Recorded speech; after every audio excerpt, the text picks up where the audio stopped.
Olá, eu sou Giovanni de Souza. Hoje são 17 de março de 2021, são 21 horas e 32 minutos, dando início ao segundo trimestre de 2021 da classe de adolescentes. Cremos na Bíblia, a Bússola da Vida. Esta é uma reedição do primeiro trimestre de 2017. Veremos agora por que a Bíblia é a nossa bússola e qual a importância da Bíblia em nossa vida. Destaque: a tua palavra é a lâmpada para guiar os meus passos, é a luz que ilumina o meu caminho. Salmos 119, 105. A Bíblia, o livro do povo. A palavra Bíblia é o plural de livro e rolo no idioma antigo. A língua grega, o termo Bíblia significava coleção de livros, uma coleção de obras literárias em volume único. Quando os seus pais colocam a Bíblia nas mãos ou você a conduz nos braços, de uma só vez, 66 livros são carregados num único volume. Há mais de 2000 anos, na época de Jesus, isso não era possível. Primeiro porque não havia o Novo Testamento e depois não existiam máquinas para unificar e imprimir os livros que formam a Bíblia hoje. Nós precisamos compreender que, de fato, a Bíblia é o livro do povo. O que é a Bíblia em sentido geral? A Bíblia é uma carta de amor de Deus para nós. Nós veremos um pouquinho mais adiante. Vemos que hoje nós temos a Bíblia completa, com os seus 66 livros, em parte 27 no Novo e 39 no Antigo Testamento. Bom, há algumas ressalvas a fazer. Por exemplo, o Novo Testamento, de fato, ele só tem 2 livros, que é Atos dos Apóstolos e Apocalipse. Os outros são Evangelhos e cartas. Mas geralmente a gente conta com tudo. Por exemplo, a carta, Filemão, que é uma carta pequena, ela é uma carta, então ela não tem como ser um livro. De qualquer maneira, a Bíblia ela é uma biblioteca, uma pequena biblioteca, a biblioteca de Deus. É uma biblioteca com 66 livros. Portanto, a Bíblia ela não é um único volume, né? Vamos dizer que a Bíblia é um livro de 66 partes distintas e ao mesmo tempo unificadas. Por quê? Porque eles se completam. São 66 livros que têm as suas particularidades. Por exemplo, Esté e Cantares não falam o nome de Deus, por exemplo. E Cantares é o único livro da Bíblia que permite 3 tipos de interpretação. Deus falando para Israel de modo figurado, Jesus falando para a noiva também numa forma figurada, e o noivo falando para a noiva de uma forma literal. Ou, na verdade, seria mais propício falar do esposo para a esposa, né? Seria o mais correto. No entanto, a Bíblia ela é a palavra de Deus, é o livro do povo, para todos nós. A Bíblia é o livro mais vendido e contrabandeado e distribuído gratuitamente no mundo. Cerca de 8 bilhões de pessoas já leram a Bíblia. A propósito, você já teve a oportunidade de ler toda a Bíblia? A Bíblia foi redigida por pessoas. Em primeiro lugar, a Bíblia não caiu do céu com um zíper e tudo. O nosso Deus usou pessoas simples em épocas diferentes de povoamentos distintos, com habitantes e hábitos diversos aos nossos, mas que ao longo de aproximadamente 1.600 anos, ou seja, 16 séculos, organizaram o conjunto do livro sagrado, a Bíblia. É somente de uma forma divina que isso é possível. Mais de 1.600 anos de diferença de um livro, contando o tempo, né? Foram 1.600 anos para escrever o livro. O livro ele foi escrito, né? A Bíblia foi escrita por reis, profetas, reis e mais alguns, nesse todo esse período de 16 séculos. É interessante que são pessoas de mundos completamente diferentes, culturas completamente diferentes, e eles um testificam do outro. Somente algo extraordinariamente divino seria capaz de fazer isso. Veja que anteriormente, né, no Antigo Testamento, não existia o Novo, e mesmo assim ele já apontava para o Novo sem o Novo existir. Olha que coisa extraordinária. Somente por Deus essas coisas são possíveis. Então, sim, a Bíblia foi dirigida ou escrita, pelos homens, com exceção dos 10 mandamentos. Esses sim foram feitos por Deus. Deus escreveu, o próprio Deus escreveu nas tábuas, Então, a Bíblia ela foi escrita por homens, com exceção dessa parte, dos 10 mandamentos, que foi feito pelo próprio Deus. E veja que, mesmo sendo por homens, mais uma vez ela foi unificada. Toda a Bíblia ela se completa. E isto é algo extraordinário. E por que a Bíblia é tão extraordinária? Porque a Bíblia é o único livro do mundo que é capaz de mudar pessoas, mudar caráter. E mais do que isso ainda vai além. É o único livro que leva o homem para o céu, para a vida eterna. A palavra Bíblia refere-se ao plural de livros e rolo. Marque a resposta correta em relação ao significado da Bíblia. Aqui no caso a resposta é coleção de livros. A Bíblia é a palavra de Deus. Bom, há muitas pessoas, instituições, empresas e tudo mais, que querem de qualquer forma colocar dúvida no coração do povo dizendo que a Bíblia não é a palavra de Deus. Mas estão enganados. Sim, a Bíblia é a palavra do nosso Deus. Abraão, o próprio Deus se revelou a Abraão, nosso pai na fé, pela palavra. Com Abraão somos herdeiros das promessas da fé por Jesus Cristo. Veja que Deus ele se revela através da palavra. O Senhor, ele chegou a chamar Abraão de amigo, Moisés, o Senhor entregou a Moisés os 10 mandamentos. Estes mandamentos eram instruções sobre a nossa relação com Deus e com as outras pessoas. Uma outra questão sobre a palavra que nós precisamos colocar em pauta, que é importante, esses dias eu estava ministrando para uma classe de jovens e perguntei a eles o seguinte: se porventura tivesse uma pessoa que cumprisse toda a lei sem faltar nada, absolutamente nada, cumprindo tudo à risca, essa pessoa seria salva? A turma ficou um pouco na dúvida. E a dúvida, de fato, ela é sincera. Por que ela é sincera? Porque até hoje, muitas pessoas acham que nós somos salvos pela lei, mas não é a lei que nos salva.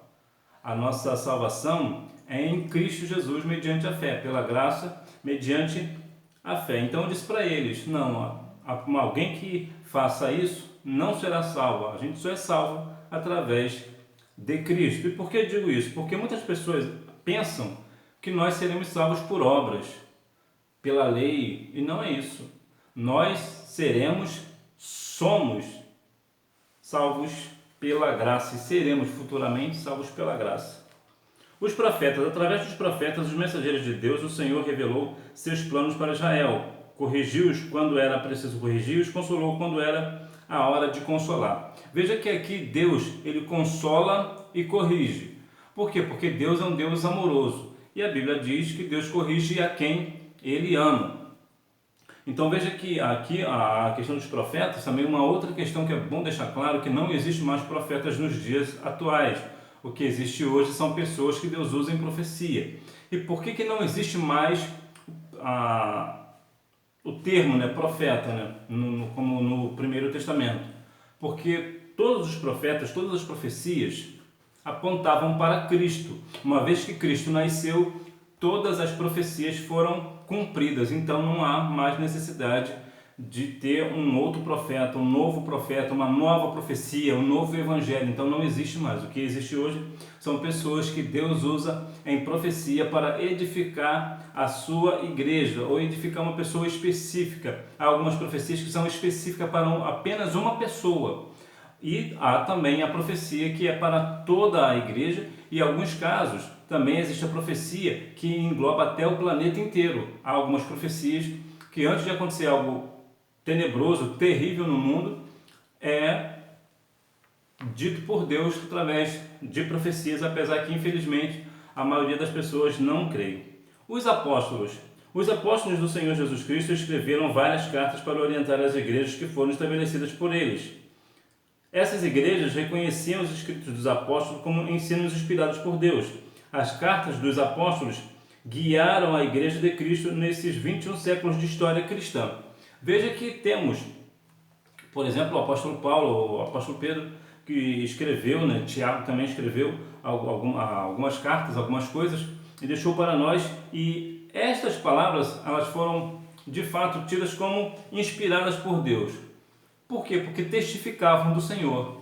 Então veja que no decorrer da história, no decorrer dos tempos, toda a palavra ela vai se cumprindo, independente de quem escreveu. Desde o Gênesis ao Apocalipse, toda a palavra ela é cumprida. A propósito, qual o seu versículo bíblico preferido? Deixa aqui nos comentários para eu saber. Jesus Cristo, a maneira pela qual Deus tem falado nesses últimos dias é através de seu Filho Jesus Cristo. A partir de Jesus, a palavra de Deus transformou-se em homem. Ele é a palavra plenamente revelada por Deus ao seu povo. Veja que a palavra testificava de Cristo já no Primeiro Testamento, já vê lá em Gênesis 3,15, a gente já vê menção do nome do Senhor, uma profecia, na verdade, ali é a profecia de Cristo, o nascimento de Jesus. Então tu vê que a palavra já desde o início, desde Gênesis, a palavra já apontava para Cristo, e agora o Cristo aponta para a palavra. Você vê que algumas passagens, por exemplo, a Bíblia vai nos relatar que Jesus estava lendo as Escrituras e falando das Escrituras. Então veja que as Escrituras apontam para Cristo e Cristo aponta para as Escrituras.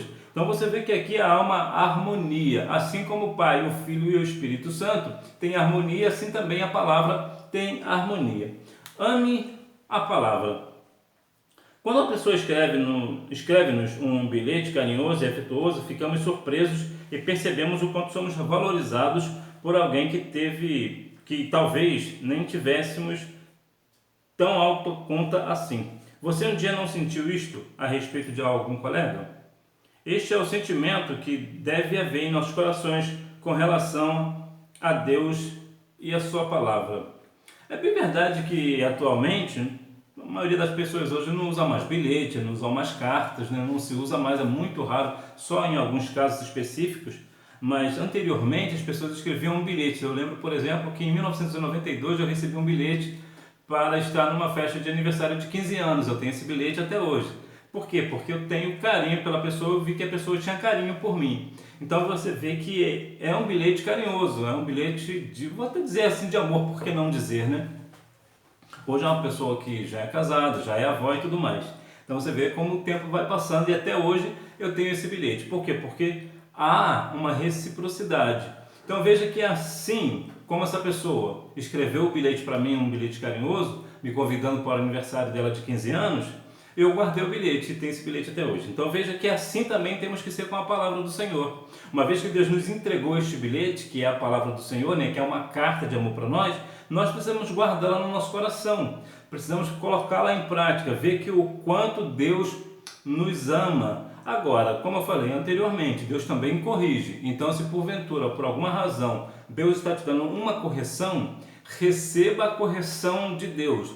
Eu sei que muitas das vezes eu ouvi um conselho, por exemplo, de um pai, de uma mãe, de uma avó, ou mesmo uma instrução pela palavra, que é aquilo que talvez não seja o teu desejo. De fato, toda vez que você abre a Bíblia, você vai ver o quanto você é pecador. Quando eu abro a Bíblia, eu vejo o quanto que eu sou pecador, o quanto eu estou errado. Por isso a Bíblia é a nossa regra de fé e prática, porque é a Bíblia que nos aponta o caminho certo. E, claro, nós temos uma guerra interna entre o espírito e a carne. Então, sempre desejamos fazer aquilo que nós queremos fazer e não o que a Bíblia manda fazer. Então, por isso que, talvez seja por isso que, apesar do cristianismo ser a maior religião do mundo, em números de adeptos, né, de membros, de fiéis, ainda assim há muitas pessoas que não recebem o Evangelho. Por quê? Porque o Evangelho ele mostra uma transformação de caráter. Não é qualquer... A pessoa não chega e eu sou evangélico, eu sou cristão, eu sou crente, eu sou gospel e está tudo certo. Não é assim. Nós temos uma transformação. Como a Bíblia diz que nós somos nova criatura. Então veja que quando nós recebemos essa carta de Deus com amor, apesar que, claro, tem a sua correção, nós estamos, na bem da verdade, aceitando o amor de Deus para conosco. Uma vez que nós recebemos esse amor de Deus para conosco, nós somos, como a Bíblia diz, João 1,12, vai falar que aquele que recebe a Cristo dá o direito de ser chamado Filho de Deus. Então, somente aquela pessoa que recebe a Cristo como Salvador é Filho de Deus. Então veja, o Senhor te deu uma oportunidade de ser chamado filho de Deus. Olha que tão grande, coisa espetacular, extraordinária o Senhor tem te dado, o presente da sua salvação, o presente de você morar nas mansões celestiais. Olha que coisa extraordinária, além de ter uma vida aqui na terra pautada pela palavra. É verdade que nós teremos algumas situações difíceis na nossa vida. Estamos com a nossa jornada indo para o céu, mas ela é sempre via deserto. Sempre vamos passar pelo deserto. De vez em quando ou pelo menos de vez em quando estaremos passando por lá, né, pelo deserto. Então, independente de como nós estamos, o importante é que nós venhamos levar a vida pautada pela palavra. A Bíblia vai nos dizer que nessa lei nós precisamos meditar de dia e de noite. Então que nós venhamos a cada dia meditar na lei do Senhor, pensar na lei do Senhor, ver como a palavra do Senhor é poderosa em nossa vida para mudar o nosso caráter, o nosso caminho, mudar a nossa vida e até nos dar vida. Muitas das vezes pessoas estão morrendo, estão perdendo suas vidas, estão numa vida perdida unicamente porque não acreditam no que a palavra do Senhor diz, não tem a sua vida pautada pela palavra. Então que Deus em Cristo continue abençoando a sua vida e que nós venhamos a cada dia mais buscar esta palavra. As palavras abaixo se referem às duas características pelas quais a Bíblia foi escrita. Palavra redigida pelos homens. B. Palavra de Deus. Descubra essas características de acordo com o esquema abaixo. A resposta aqui no caso seria a primeira humana e a segunda divina. Então que nós venhamos compreender que sim, a Bíblia foi escrita pelos homens, mas foram inspiradas por Deus. Escreveram inspirados pelo Espírito Santo. Então a palavra de Deus ela é inerrante. Sabemos que muitas das vezes temos alguns erros de tradução. O que, na bem da verdade, se você for olhar pelo tempo que a Bíblia foi escrita, 1600 anos, você vê que é algo completamente viável. Por exemplo, se você pegar uma revista, por exemplo, na sua escola, por exemplo, e o seu professor pedir para você redigir, fazer o texto de novo, você vai mudar algumas palavras. E olha que hoje a gente temos fotos, temos vídeos que podemos fotografar o texto e manter o texto original, mas mesmo assim é difícil de manter, né? Nós mudamos. Quando você dá um recado para alguém, por exemplo, mesmo se for através de mensagens instantâneas ou por e-mail, ou seja lá pelo que for, a pessoa que lê vai sempre ler de uma forma diferente. Agora imagina a Bíblia que foi escrita há 1600 anos. Imagina, claro que ela vai sofrer algumas alterações. É verdade que algumas alterações são maliciosas. Algumas pessoas têm na hora de fazer a tradução da palavra, fazem de uma forma maliciosa para induzir a pessoa ao erro. Isso é verdade. Agora, na grande massa esmagadora, vemos que a Bíblia continua com a sua tradução levada, claro, dependendo de quem for a tradução, ela vai ficar um pouco mais branda numa parte ou noutra, mas no conteúdo, no geral, ela vai estar sempre apontando para a cruz de Cristo. Eu digo porque há algumas traduções, alguns erros de traduções que são de propósito, outros não. Então veja que, de qualquer forma, levando em consideração aí os mais de 2000 anos que ela está escrita, você vê que até hoje nós temos a palavra do Senhor se cumprindo e ela continuará se cumprindo por toda a eternidade, porque a palavra do Senhor ela não passará. A Bíblia diz que Deus vela por sua palavra para fazer cumprir. Então sim, a palavra de Deus, a Bíblia é de fato a palavra de Deus e ela é a nossa bússola, né? A bússola inclusive que vem a origem vem italiana, né? Que quer dizer caixa pequena. Então que nós venhamos ter na Bíblia a nossa bússola espiritual, que ela venha sempre nos apontar para a cruz, né? Para a cruz de Cristo, para o sacrifício de Cristo na cruz do Calvário por nós, e que nós venhamos receber esta carta de amor de Deus para nós com amor e assim amando também ao Senhor e a sua palavra. Que Deus em Cristo continue abençoando a sua vida e que você tenha uma boa aula e não deixe de ir à Escola Bíblica Dominical, até porque quem faz a escola é o aluno. Tchau!